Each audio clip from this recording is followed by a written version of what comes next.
This Okay. conference will now be recorded. Okay. So, firstly, the reason that I'm taking this class this weekend is because I may not be available on the 19th and 20th, which is Monday and Tuesday of the upcoming week. So, I will be, let's say, covering those hours out here on the 11th and on the 24th. So, 11th and 24th, we'll just try to, let's say, cover those 2 hours out there, and we'll get going out there. As such, I have some work to attend, so that's the reason I won't be available those days out there. With that, let's get started. So let's open up a notepad. Let's say where we are. Until the last week, we were mostly focused upon PowerShell in order to build our resources, like a resource group or a storage account or a container. So we were on to all these resources, and we said, how do you go ahead and do something known, or how do you go ahead and, let's say, write something called as a PowerShell, understand what is, let's say, the language of PowerShell, and then go ahead and build all these resources out here.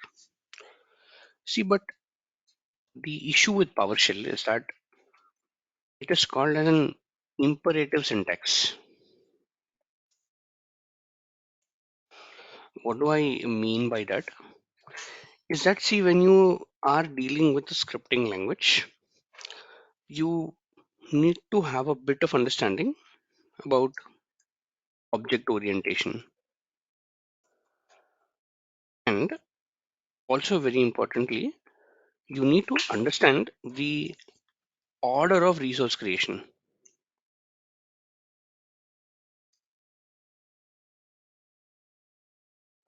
Like, for example, you cannot be creating a storage account first and a resource group next. You have to come with a resource group no matter what, and only then go ahead and create a storage account out there. Secondly, or thirdly, I would say, it has a lot of dependency on the knowledge of a user's knowledge. The reason that I'm telling here is because in a PowerShell, in a program or in a script like PowerShell, I need to go ahead and I need to write my own logic to go ahead and say that, you know what, if the resource group doesn't exist, then go ahead and, let's say, create it out. If there are multiple things, then do a for each loop. If there are, let's say, multiple arrays, do a for loop. If there is something, do a do while loop. So I'll have to put my loop. I'll have to know my logic right. Chances are I might make a lot of mistake. Also, this is serial in nature. What do I mean by this? Is very simple. If you have 100 resource groups or 100 storage accounts to be created, you are using a for each loop. So what PowerShell normally does is that it'll go to the first item, create the resource group, go to the second item, create the resource group, third item, create the resource group, and so on and so forth, which means it's executing one after the other, which makes it time consuming.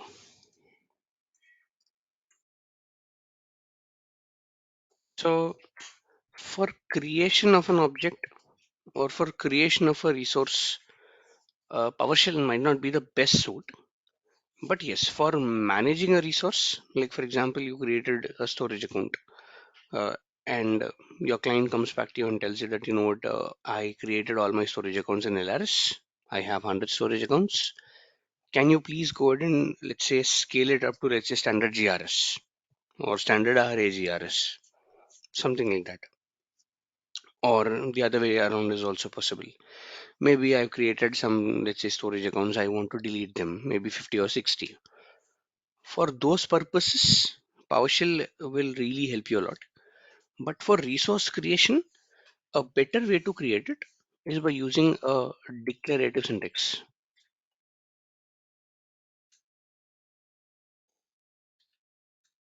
So you have two different things out here, imperative syntaxing and also a declarative syntaxing. And the declarative syntax here means something like ARM templates, terraforms, and multiple, let's say, products that fall in this particular line. which don't require to have or don't require you to have any kind of a program understanding. It's it's just like you understand a small syntax and then it kind of, let's say, grows out of it. So no programming or no object orientation. You do not need to know the order of resource creation. So whatever that I have written here, it's undoing everything. So you do not need to know the order of resource creation. You can throw in any resource. Your ARM templates or Terraforms are smart enough to understand what to create first and what to create next.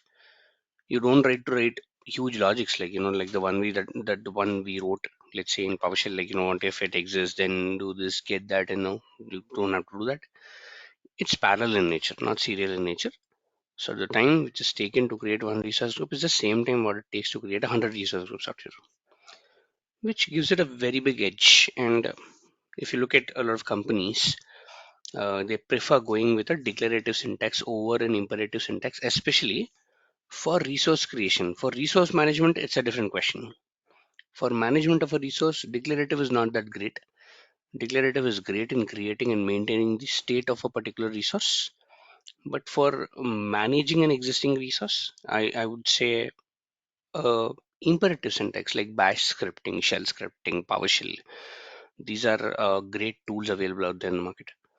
And today, in today's lecture, we are going to, let's say, look at something known as ARM templates. We are going to understand what are ARM templates, what do you get out of ARM templates, how do you start writing an ARM template, and all these things out here. Yes, any questions till here? Any questions that I can take till you?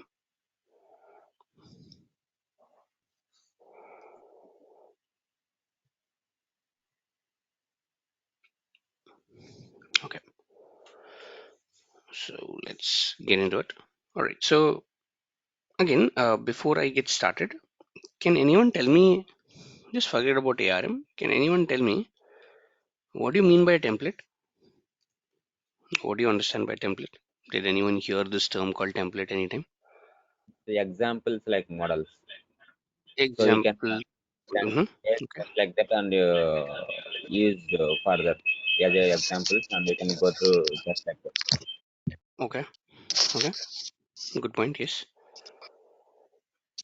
Yes. Anyone else? Predefined structures. Predefined structures. Yes, correct. That's right.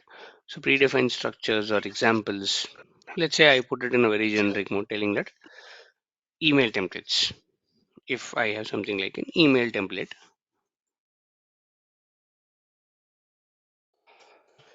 which means I have template, meaning I have a predefined structure, like I have my good morning or good evening or something like that. And after that, I have the body, wherein it is telling you, okay, fine, what do you want to write it out. And at the end, you have thanks in your name and all these things. So you do not have to write your name. You do not have to, let's say, write all the, I mean, you do not have to write, let's say, all a lot of, let's say, junk in your email, which makes it a that you don't need to understand the structure. You can just go and write something in the body, and you can get started, and it is reusable. You can have different templates for, let's say, emails, and you can have different templates for, let's say, different kinds of emails, and you can just reuse it. Just change the subject, send it across to someone, and yes, your job is done. This is how email templates kind of work. Now, ARM was designed on the same lines. ARM templates, which is Azure Resource Manager templates,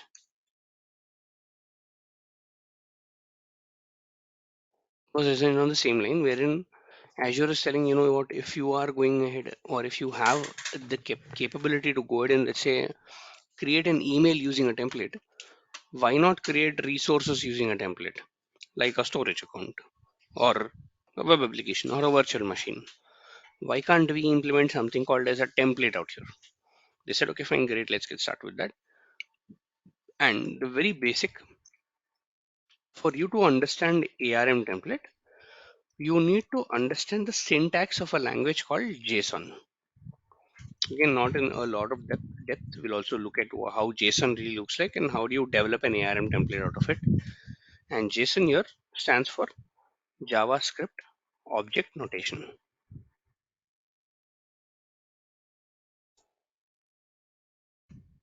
JavaScript object notation out here. So we'll start with the basics of JSON and understand further on how you can create an ARM template from a JSON out here. We'll understand how do you write something in JSON versus something in a text document, and then go further into something called as an ARM template out here. And in order to do this, right, in order to write a JSON, in order to write an ARM template, I would need an editor. I would need some kind of a tool to write this on. Simple notepad, I won't be able to write it because it is syntax heavy. So I won't be able to, let's say, put every syntax out here, remember everything. Not required. But popular editors are available out there in the market. But one thing that I would choose, or one thing that I would suggest to install, is something known as a VS Code, Visual Studio Code. So if you go into Google and just see Visual Studio Code, the free tool, it's a very lightweighted tool. You'll just say, okay, fine, go ahead, download Visual Studio, and you can get started out here. Again, for the demo purpose, I'm not installing the tool on my machine. The tool is already there on my machine. If you can see my taskbar out here. So I just created a new machine out here for me on Azure, and I'll just go ahead and, okay, fine.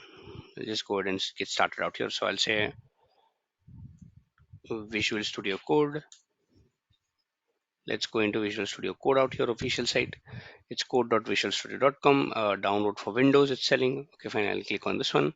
It also offers, let's say, Visual Studio Code for Mac OSs and also Linux OSs out here. So, depending upon which kind of an operating system you have, just go ahead and install this out and just say open the installer file. It's an exe file that it gives you, and just say open this out. And yes, I'll say okay.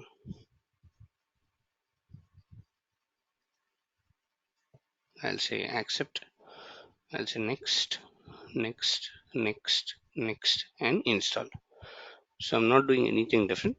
I'm just going ahead and clicking all the default settings, and I'm installing my VS Code out here firstly. So I'm installing the VS Code.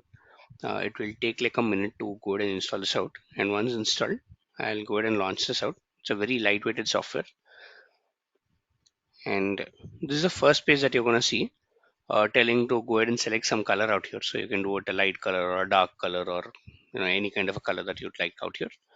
I'll say yes, color is great. And once that's done, these are all the selection options out here that you have, like file, edit, selection, view, go, run, terminal, and all these things out. What I'll do is I'll say file. I'll click on this one. I'll say open a new folder on my local or my machine. I'll just go into one of the folders, and I can just go ahead and create a new folder out here saying JSON samples, and I can select this folder out here. And the very first time when you select a folder, you're going to get that, what, shall I go ahead and trust this out? I'll say trust. I'll say yes, I trust the folder. And this is what I do have right now. So I have the folder view in the left hand side, and I have the file that I can write in the right hand side. So if again, Visual Studio gives you a great way to go ahead and, let's say, store data or write files in different programming languages or different kind of syntaxing out here. And today we are trying to look at how do you write something known as a JSON, and then how do you write something known as an ARM template out here. So let's say if I want to write the details of a simple storage account in a notepad. Let's say I'm using notepad to write the details of a storage account, like what is the resource group name, what is the storage account name, what is the SKU of the storage account, what is the kind of the storage account, what is the tier of the storage account, how many containers it has, and all that stuff. Then I would start something like this. I'll say resource group name is equal to something like test.rg. I would say storage account name is equal to demo storage. I would say SKU is equal to standard LRS, standard LRS, or standard underscore LRS, and so on and so forth. So I can have multiple properties defined inside my notepad file by using the equal to symbol and all that stuff. If I want to write the same thing in JSON, I would say add here. I would go to the Visual Studio. I'm not using the notepad anymore. If I'm thinking about JSON, I'm not using the notepad right now. I'll say new file, and I'll say something like storage details dot JSON JSON. The extension itself is JSON out here. I'll say enter, and as and when I enter here, it's gonna give me this particular page telling that okay fine, I said enter and I clicked on this file. I'm into this particular page, and in the bottom right hand of my screen you are able to see that the language that I'm writing in is called as a JSON language. It's a JSON language basically that I'm writing here, and I can get started here by writing the, let's say, properties of the storage account out here. But again, in a JSON, you cannot directly start writing it. For example, you cannot directly say that okay fine, it's a resource group name and etc. and say equal to something like this. It'll start throwing errors telling that expected a JSON object or an array or a literal and all that stuff, which means if you want to tell that you're writing JSON, you will have to open up a square bracket, sorry, open up a flower bracket and close a flower bracket. And you need to start writing anything in the form of a key value pair. What do I mean by that is this. This is the key, this is the value, a key and a value pair out here. So key and values. So in my case, let's say the resource group name is a key, and I would need to write a key in quotes telling resource group name, and the value, meaning let's say it's a demo RG or something like that, separated by a colon. So I'm putting a colon, and then I'll give the value again in quotes. I'll say some demo RG out here. This is the key value syntax that is used by JSON. So key value represented within this particular flower bracket out here, and I'm saying let's say the resource group name is demo RG and all these things.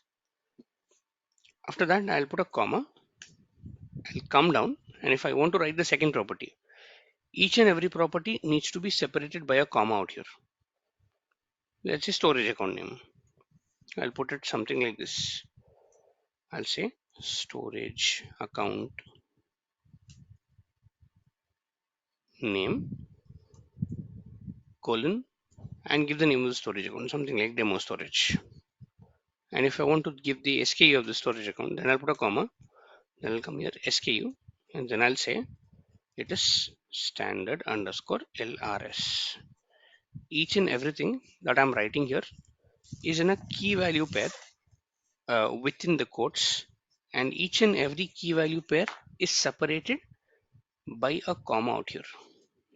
So three different properties. These are all the keys. These are all the values, and each and every key value pair is now separated by a comma out here.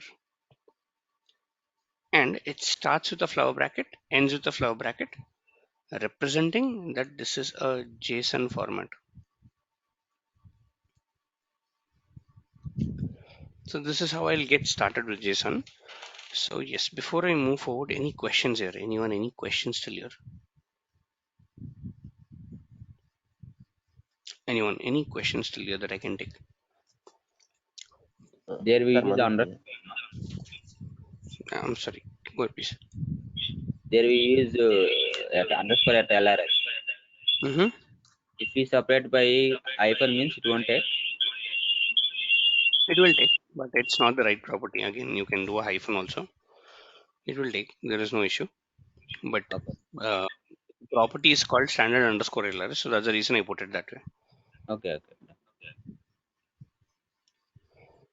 Yes, any more questions here?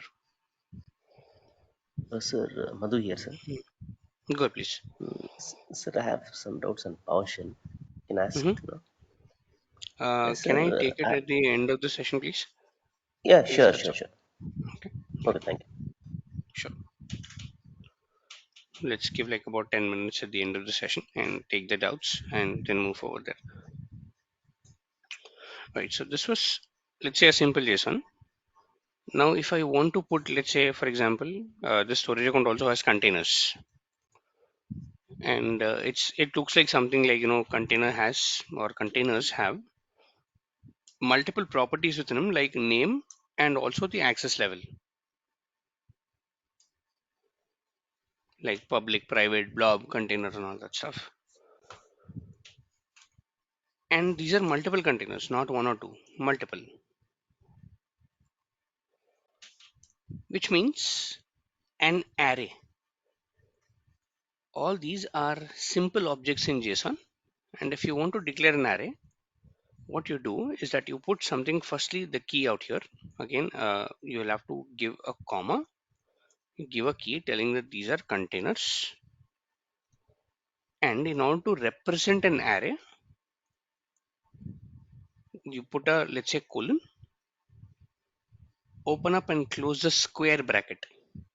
A square bracket in JSON represents an array. In PowerShell, you were telling that it is string and then close that stuff, and then you were representing that this is an array. In JSON, if you put a square bracket out here, it means that it's an array. And inside that, now if I want to write all these properties like the name and the access level, I'll have to again put the square bracket out here, and I'll need to say name, let's say something like test container, comma, access level, and I would say something like private. This is properties of one container represented in the form of an object. And if I want to take the second container, I'll say comma, and again I'll say name, and I'll give some name like this container 1, and I'll put something called access level as private out here. So this is now, or this now becomes a JSON array out here right now. It now becomes a JSON array. All this object becomes a JSON array. Key here is containers. After that, I have multiple objects of a container represented in JSON, like the first container, the second container, third, fourth, fifth, and all these things are represented in a form of an array, JSON array out here. Yes, any questions regarding this one? Anyone, any questions still here? Yeah, hi sir. Mhm. We don't need to so mention so like containers so like as a resource. I'm sorry, I lost your voice. Yeah, we are mentioning for containers, right? So under the number of containers. So same as Mhm. like that. Can we mention the resource group? Uh, can you mention the resource group? Yes, you can mention the resource group also, for which you need to, let's say, declare, let's say, huge array. For example, I'll just copy everything. So this is my entire array. For example, if you want to also declare resource groups, so I'll say resource groups,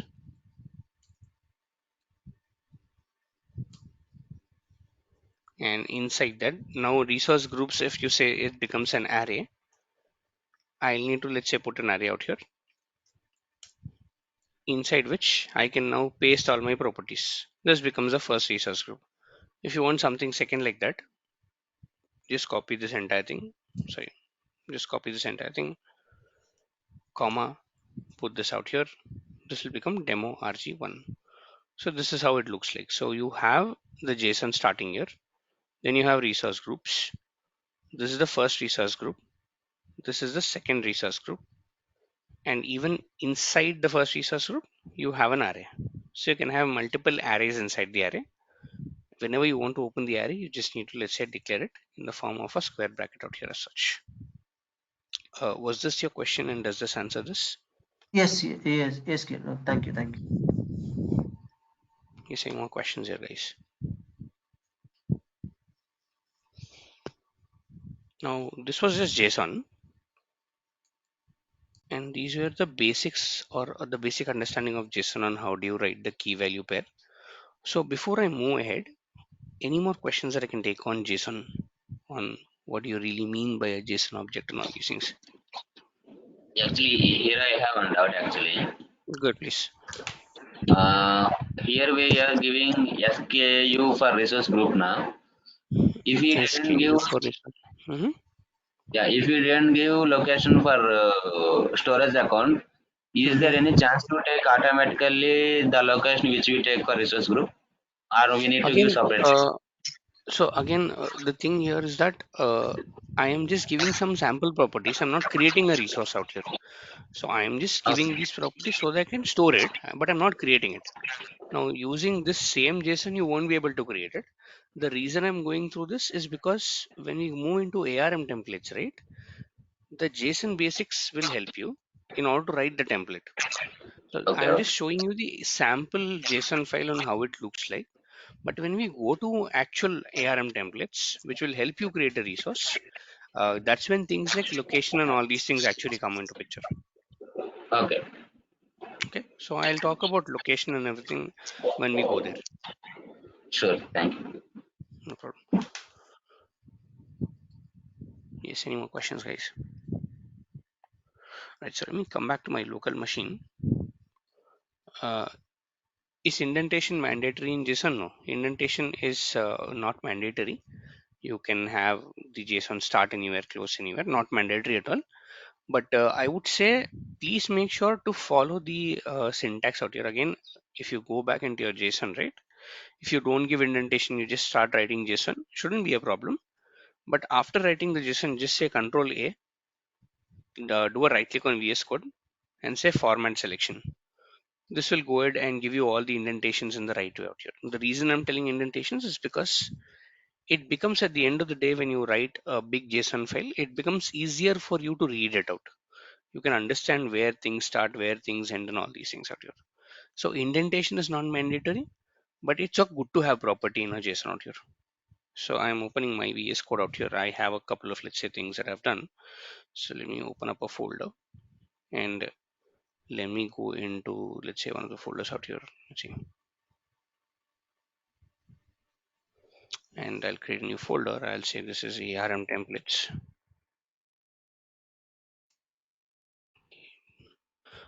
It's wrong, but I'm okay with that.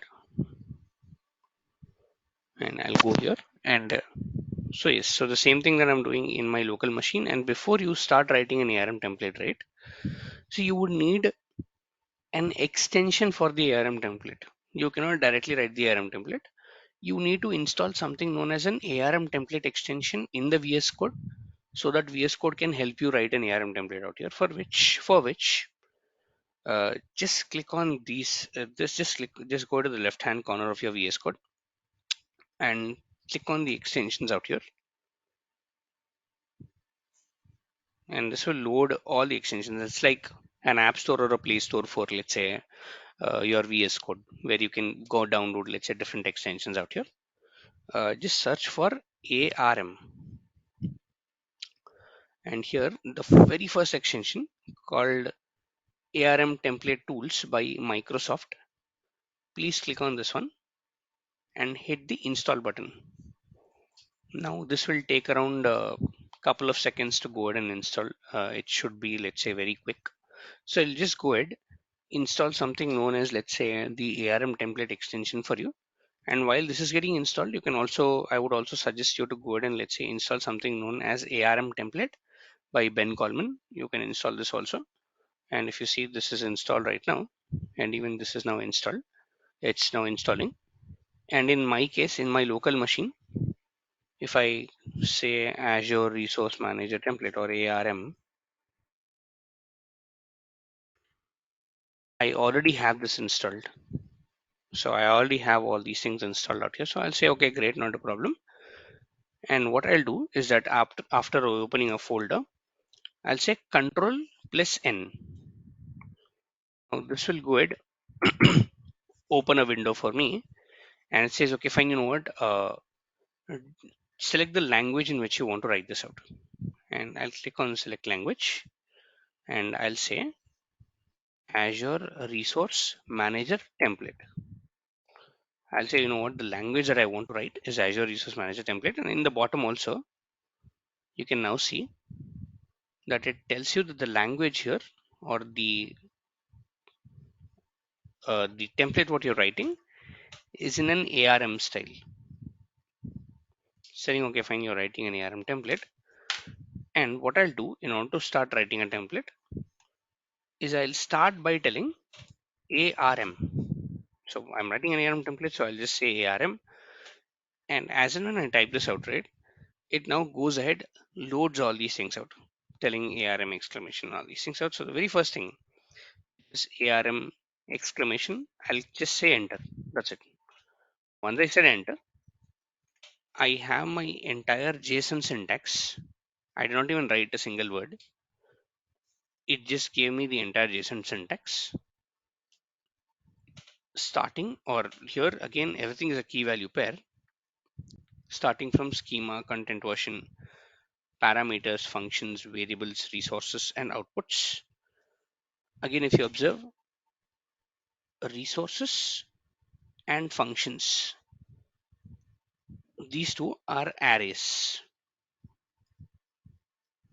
because they are now opening and closing with a square bracket. And parameters and etc., these are list. They just have, let's say, a simple flower bracket out here just beside them. And as in when you create a template, right, as in when you say ARM exclamation, it starts with something known as a schema.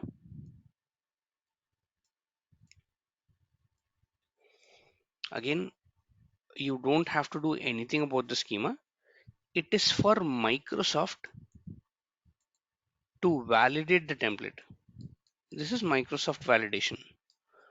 So when you're writing an ARM template, right, let's say you do something, some error out here, Microsoft every time will go back to this particular link, check whether the properties you're writing and etc., are they compatible with the Azure portal, or do you have an issue writing the ARM template and all these things out.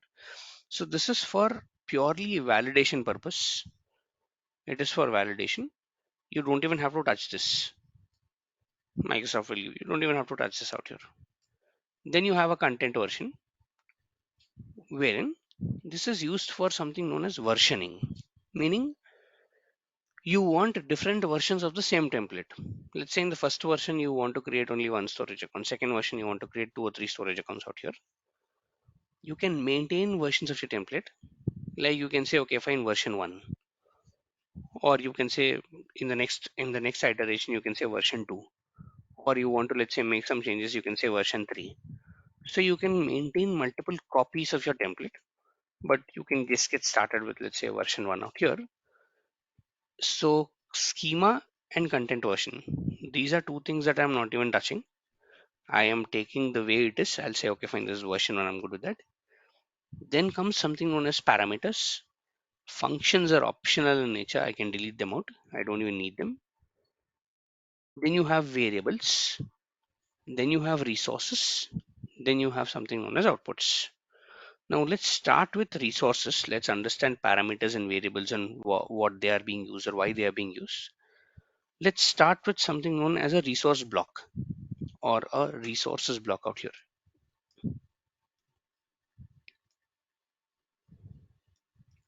Resources, an array, helps you create multiple resources like storage account, like multiple storage accounts, not one, not two, but multiple.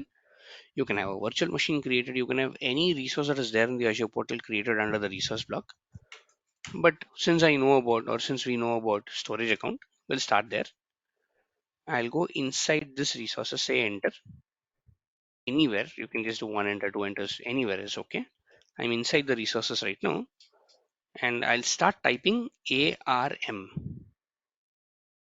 And I want to know, it's now telling, okay, fine, there are multiple resources that you can create with ARM. What do you want to create today? I would say, you know what, I want to create a storage account. So I'll say ARM hyphen storage. This is what I want to create, a storage account in Azure portal. And using your arrow keys on your keyboard, you can move it up and down. But right now I want something known as ARM storage, specifically a storage account. I'll say enter.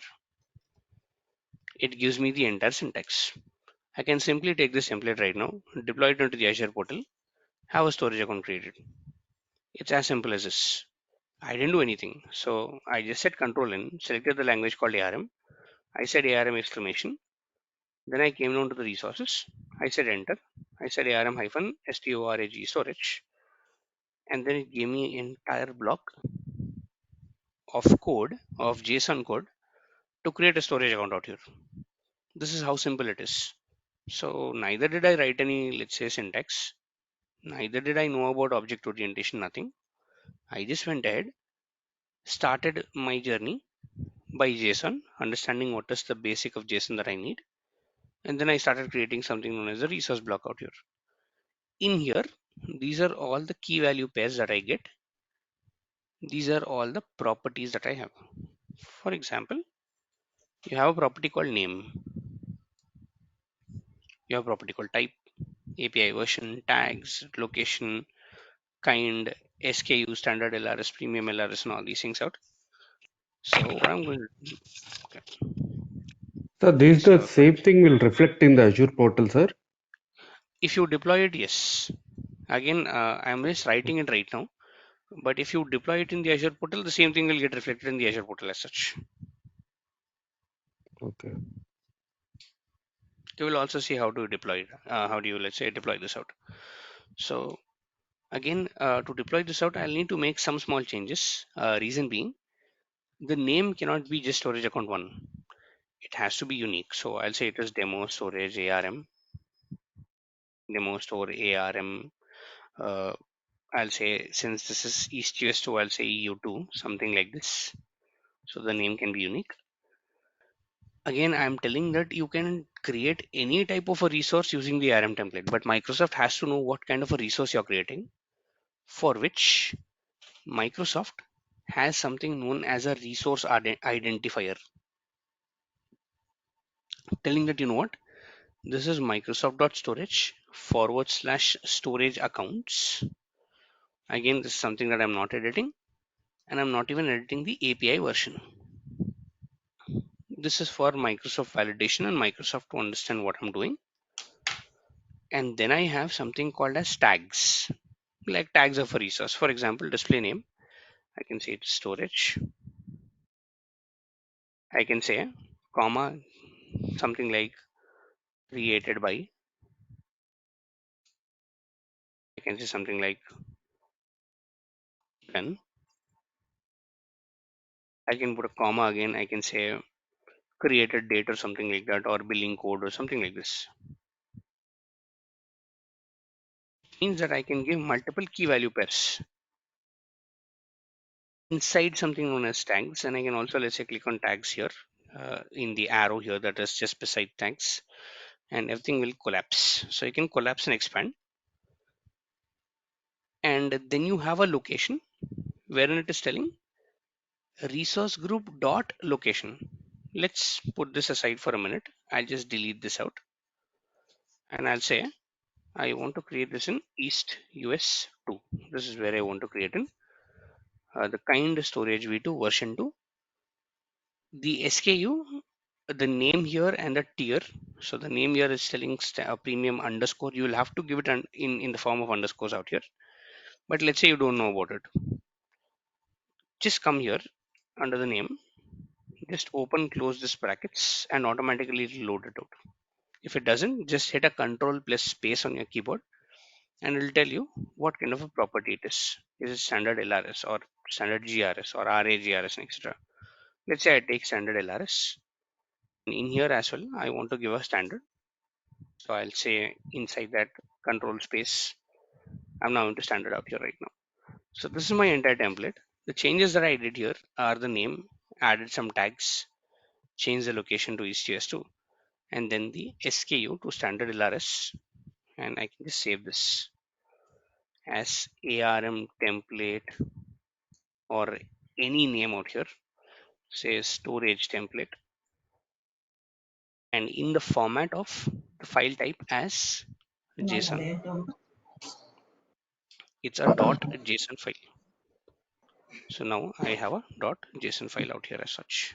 Yes, any question? Guys, can you please go on mute, please? This is disturbing your entire class out here.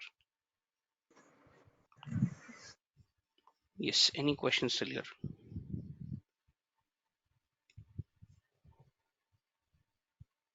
So you have a template, you have written a template. And how did you write it? Very simple. You said ARM, then went to resources and said ARM hyphen storage. And that gave you the entire template. Edited some properties. Now I created a template, but you cannot see the resource group right now because I did not really deploy the I did not really deploy the storage account. There is no storage account, nothing on my Azure portal that is got created yet. So if you now want to go ahead and use this template and deploy it, just go back into your Azure portal and search for deploy, and then you have something called deploy a custom template. So just click on deploy a custom template. It's telling automate this by, let's say, deploying a custom template and all that stuff.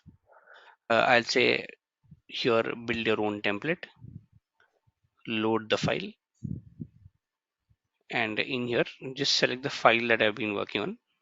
Let's see, ARM templates, this storage template. Let's say open. So whatever file that I have written in my, let's say, local machine, I'm let's say opening this out, and I'll say save. And here it's asking you which resource group that you want to go ahead and create this in. Now the only downside of ARM templates is that you cannot directly go ahead and create a resource group. You will have to have a resource group in place. So I'll just say this is a sample RG. Even if you don't have a resource group, the template creation or the template deployment will itself create a resource group out here.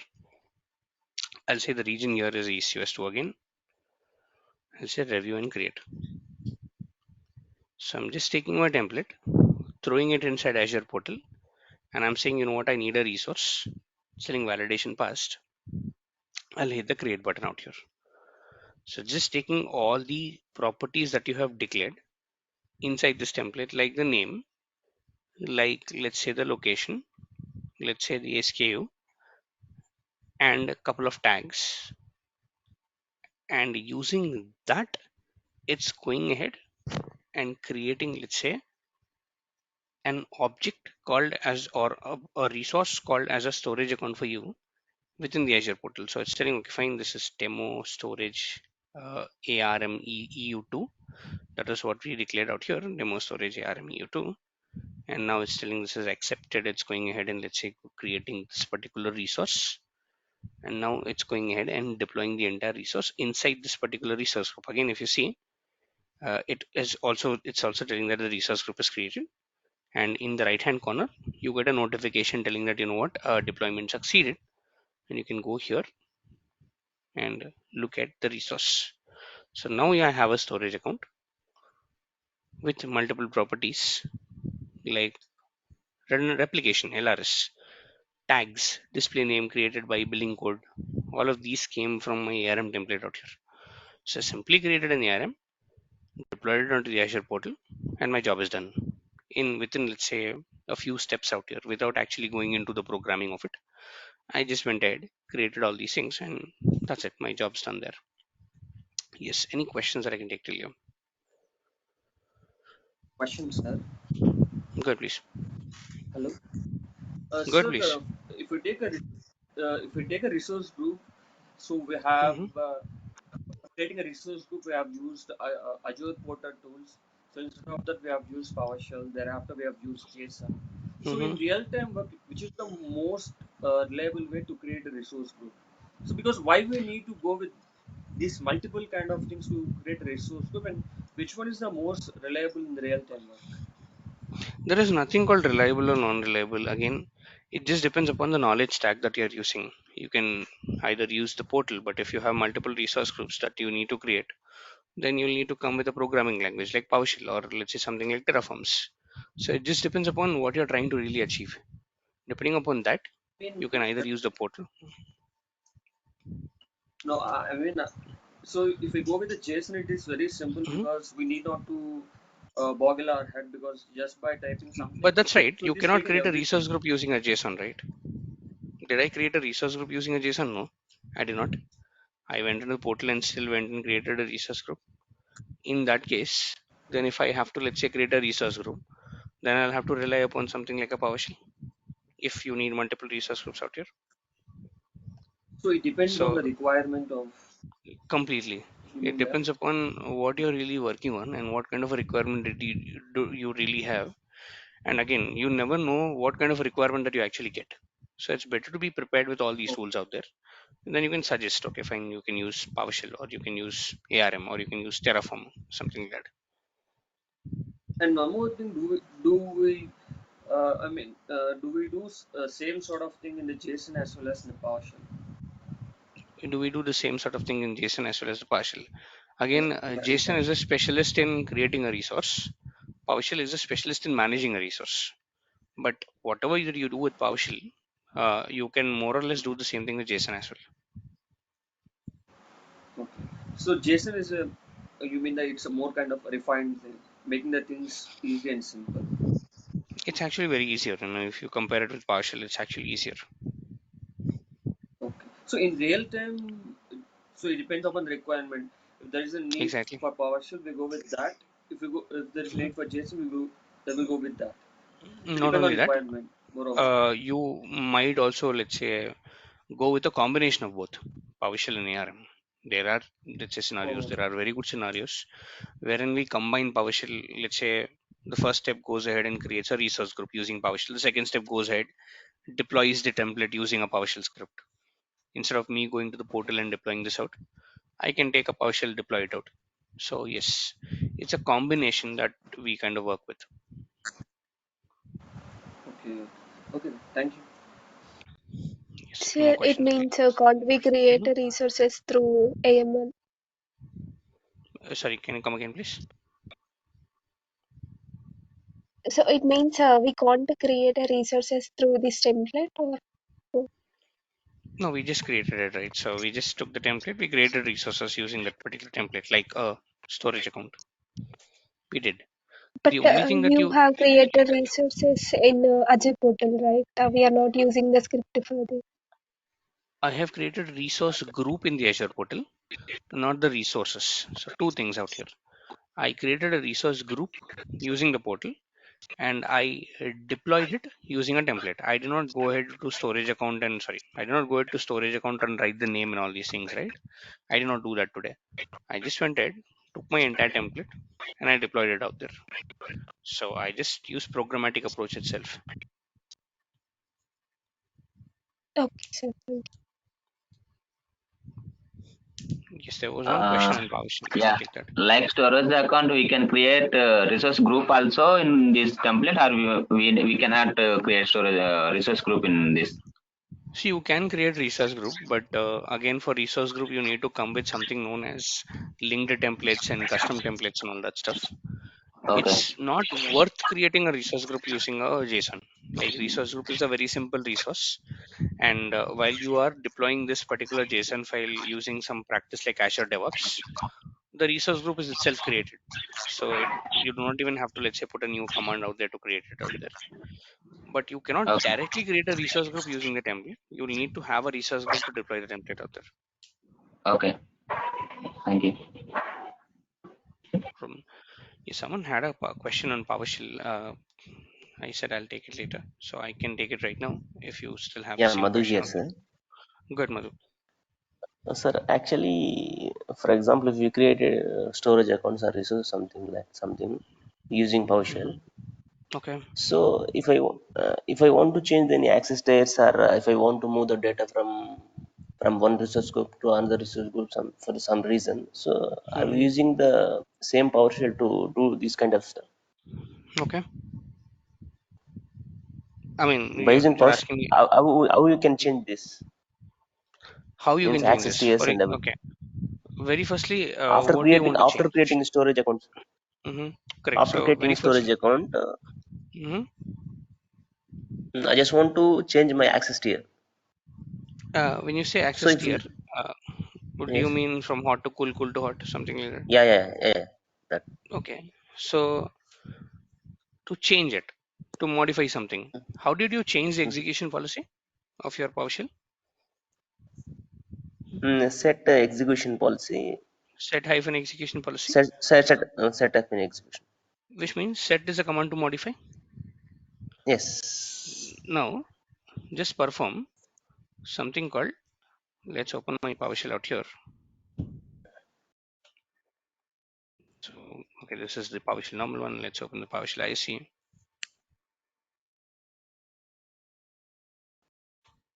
It's PowerShell IC right now. And let's say I have a storage account right now. Let's say the access tier here is hot. I want to change it to cool.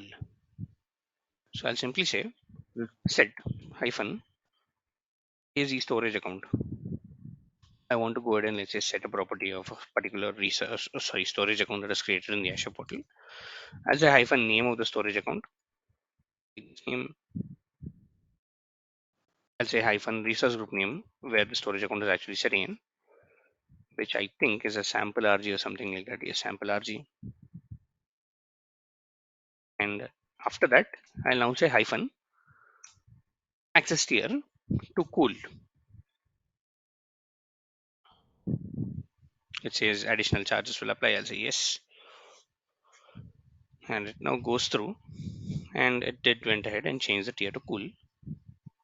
So if I come back to the Azure portal, just refresh my screen, the access tier right now is cool.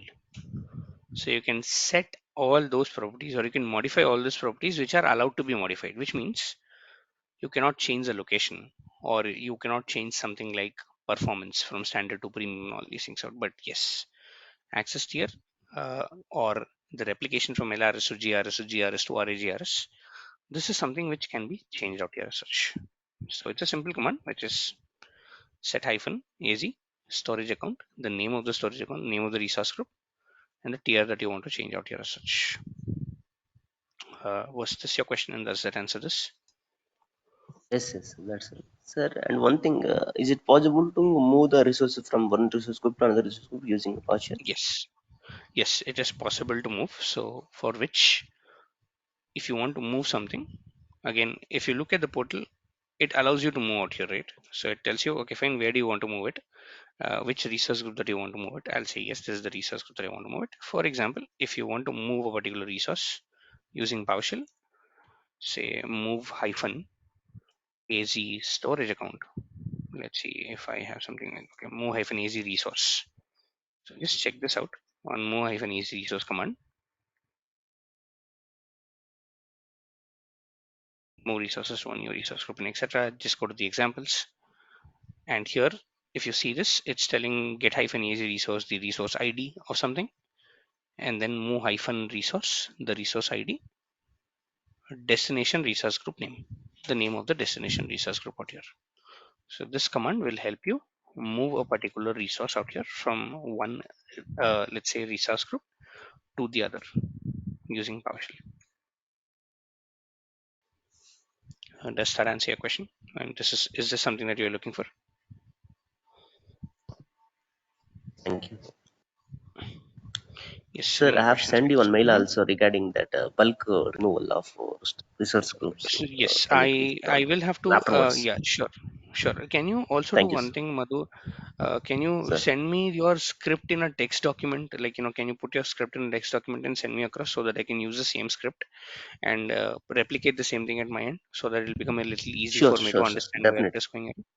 Sure. Okay, sir. I'll do that. Thank you, sir. Okay. Any more questions, guys?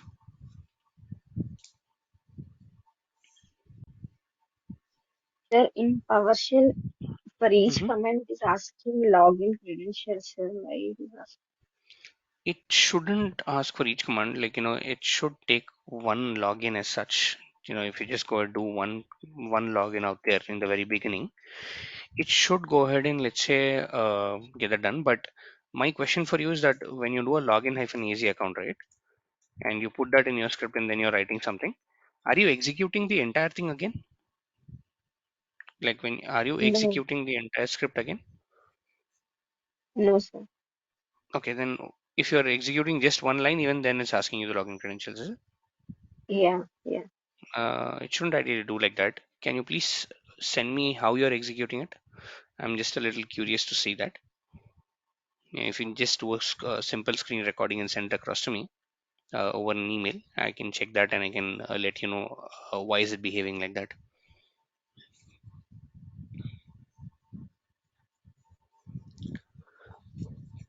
Yes, any more questions, guys?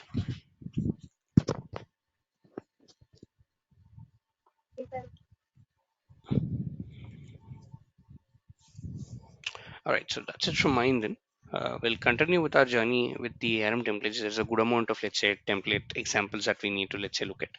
So we'll continue our journey. We'll understand what are the documentations that we do have, and we'll move forward from there. Until then, have a good day ahead, guys. Thank you, and we'll meet tomorrow. Thank you.